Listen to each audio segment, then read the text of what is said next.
What's going on, guys? So today we're talking about SHERDOG review, Jim Mayhem Miller. That's right, 2 in 1 week. It's like this week's main event's main person got injured. Aaron Rodgers,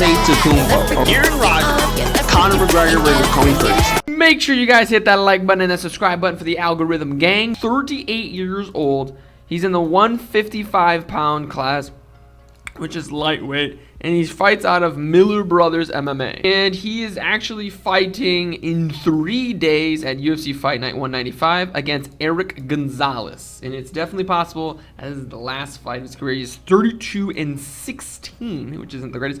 And his #1 form of victory is 18 submissions. He also has 1 no contest, and his main way of losing is 11 decisions. He's also had 10 decisions. He goes to decision a lot. It's good. But let's jump into it, starting all the way back in November 19th in 2005. What were you doing November 19th, 2005? Exciting.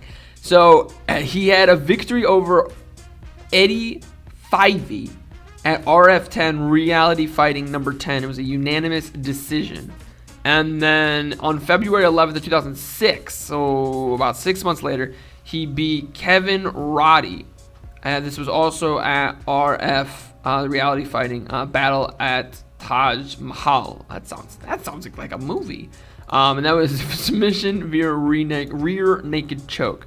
He then defeated Joseph Adijar.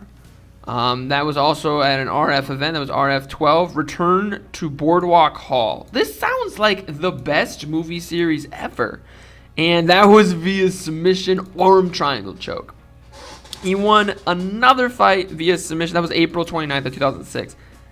Only a few months later, August 5th, 2006, at the Battle at the Beach 2006, he beat Mushin Corbray via submission again.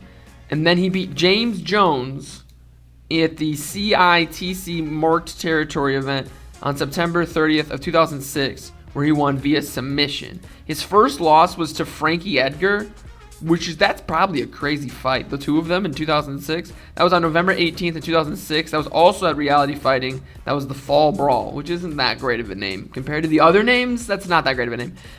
Where Frankie Edgar actually won via unanimous decision. Frankie Edgar is another person we might do a SHERDOG review of. If there's a favorite mixed martial artist, it doesn't even have to be a UFC fighter, that you want me to do a SHERDOG review of, just let me know in those comments down below. But let's get right back into it, starting with Al. I'm assuming that's Al. That could be AI Buck, which would be funny. This was at the Cage Fury Fighting Championships. This was April 13th of 2007, where he won once again via submission and a rear naked choke. Right? Then that was on April 13th of 2007. On June 23rd, 2007, he fought in the Cage Fury Fighting Championships again. This was 2 Worlds 1 Cage, where he beat Anthony Morrison via submission, once again, triangle choke. On October 20th, 2007, at the Battle Cage Extreme number 3, he beat Niri Shakir via submission, rear naked choke. He then beat Chris Laguirre on November 30th, 2007, at the ROC 17 Beast of the Northeast Finals. That sounds fun. This was a doctor stoppage, and it was apparently, Dan Mergliato, my guy. And it was apparently enough to merit an immediate rematch on March 7th of 2008 at the Ring of Combat number 18 against Chris Laguirre, where he won again via submission, and it was once again reffed by Dan Mergliata. Shout out to this guy. Got a good head of hair. The next fight he had was on April 4th, 2008. This was in the IFL New Jersey, where he beat Bart via unanimous decision, and then he defeated David Barron on October 18th at UFC 89. So in his first UFC event, he got the victory via submission, rear naked choke. His next fight was at UFC Fight Night 16, Fight for the Troops. Interesting. This was on December 10th, 2008, where he beat Matt Willman via unanimous decision. He then fought at UFC 96, Jackson versus Jardine on March 7th, 2009. Gray Maynard. Gray Maynard is an underrated fighter, where he lost via unanimous decision. He beat Mac Danzing at UFC 100, Lesnar versus Mir, July 11th, 2009, where he won via unanimous decision. He beat Steve Lopez on September 19th, 2009 at UFC 103, where he won via TKO, shoulder injury. He beat Dwayne Ludwig at UFC 108 This was back on January 2nd, 2010. So we still haven't gotten in within the last decade yet. Where he won via submission, armbar submission. In the first round. That's exciting. And he then beat Mark Bach on March 27, 2010 at UFC 111. This was also a unanimous decision. Glimson Taibu was his next victim as he beat him on September 15, 2010. This was at UFC Fight Night 22. That's right. He's fighting at UFC Fight Night 196 in 3 days, and he fought at 22. This was via unanimous decision. He beat Charles Oliveira, the current lightweight champion of the UFC, at UFC 124. This was submission via knee bar. Wow, what a time to be alive. This was December 11th, 2010. And then he defeated Kamal Shalaris. This was at UFC 128, which was the first championship fight for John Jones. And this was March 19th, 2011, where he won via TKO, like the Justin Timberlake song. His next fight was against one of my favorite lightweights of all time, Benson Henderson, at UFC Live number 5, where he fought on August 14th, 2011, and he lost via unanimous decision. He beat Melvin Guillard at UFC on FX number 1. Remember when the UFC was on FX? That's funny. This was on January 20th, 2012. He won via submission rear naked choke. He lost to Nate Diaz on UFC on Fox number 3. This was May 5th of 2012, where he lost via submission guillotine choke. Joe Lawson was his next victim as he beat him 4 days after Christmas in 2012 at UFC 155, where he won via unanimous decision. Then his fight with Pat Healy ended up turning into a no contest. He then defeated Fabricio Camos at UFC 168. This was on December 28th of 2013. This was via submission armbar.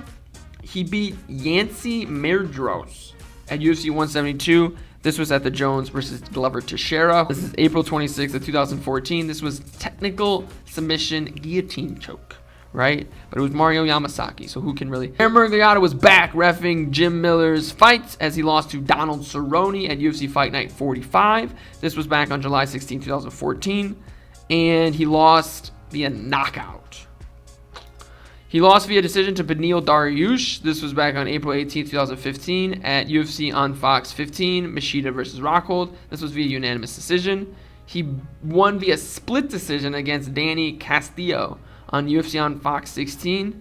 This was on July 25th, 2015. He lost to Michael Chiesa, as you do, at UFC Fight Night number 80. This was on December 10th, 2015. This was via submission rear naked choke. He lost to Diego Sanchez at the first time McGregor fought Diaz, UFC 196, on March 5th, 2016. So we're starting to enter within the last 5 years. This was via unanimous decision. He then beat Takanori Gomi on July 9th, 2016 via TKO. He then beat Joe Lawson at UFC on Fox 21. This was on August 27, 2016 via split decision. He beat Thiago Alves at UFC 205. This was November 12, 2016 via unanimous decision. He then rattled off 3 losses in a row, one to Dustin Poirier at UFC 208 on February 11, 2017. This was a majority decision. He then also lost to Anthony Pettis. This was on July 8th of 2017. This was at UFC 213, where he lost via unanimous decision. And then he lost to Francisco Trinaldo at UFC Fight Night 119. This was on October 28th of 2017. He lost his next fight after that to Dan Hooker. Dan the Man Hooker at UFC. I don't know what his nickname is, but it's the man to me. UFC Fight Night 128. This was Barbosa versus Lee. That was on April 21st of 2018, where he was knocked out via a knee. Almost forgot to make sure. You don't want to break copyright laws. Okay. That is over. Ooh, Dan Hooker. His next fight was against Alex White, which was his first win in the last 4 fights at UFC 228. This was September 8th, 2018. This was via submission rear naked choke. He then lost his next fight, his rematch with Charles Oliveira. This was on December 15th of 2018. This was at UFC on Fox number 31. This was via submission. This is probably in Charles Oliveira's current active winning streak, because this was back on December 15th, 2018. He then beat Jason Gonzalez at UFC Fight Night 150, Jakari versus Hermanson. This was on April 27th, 2009. I swear he's fought on the 27th, like April 27th, August 27th. March 27th? Am I crazy? Then he beat Clay Guida at UFC on ESPN 5 on August 3rd, 2019. This was via technical submission guillotine choke. He then lost to Scott Holtzman on February 15th, 2020. This was at UFC Fight Night 167. This was via unanimous decision. He then beat Roosevelt Roberts on June 20th, 2020. It was at UFC on ESPN. Oh, number 11. He then lost to Vince Pickle at UFC 252, August 15th, 2020. That was via unanimous decision. And he then lost to Joe Solaki. This was April of this year at UFC on ABC. Oh, that's exciting. That was also via unanimous decision. He's a good example of a fighter who maybe isn't like the greatest, but has certainly always been a fan favorite. He has 21 of his 48 fights going to decision, which could be a negative. I actually see it as a positive because it shows his toughness, it shows his grit, and that's why so many people are fans of Jim Miller. If Jim Miller didn't have such a big fan base, he wouldn't be like 4-8 in his last 12 fights and still fighting at the UFC. And I would argue now that Holly Holm is out of Fight Night 195, Jim Miller's probably the biggest pull. However, no title shots, no title fights in the UFC. He did win a title. These were actually for the belts against Chris Laguirre. 16 losses is a lot, and like I said, he's lost 8 of his last 4. It's just kind of your typical situation of like, I mean, look, like Dustin Poirier, Anthony Pettis, Francisco Trinaldo, Dan Hooker, Charles Oliveira. Like, there's nothing wrong with losing to these people in 2017, 2018. Overall, I would say that honestly, with his overall like 10 being in the GOAT discussion, 1 being like, why are we even fighting? I would say he's probably like a 4.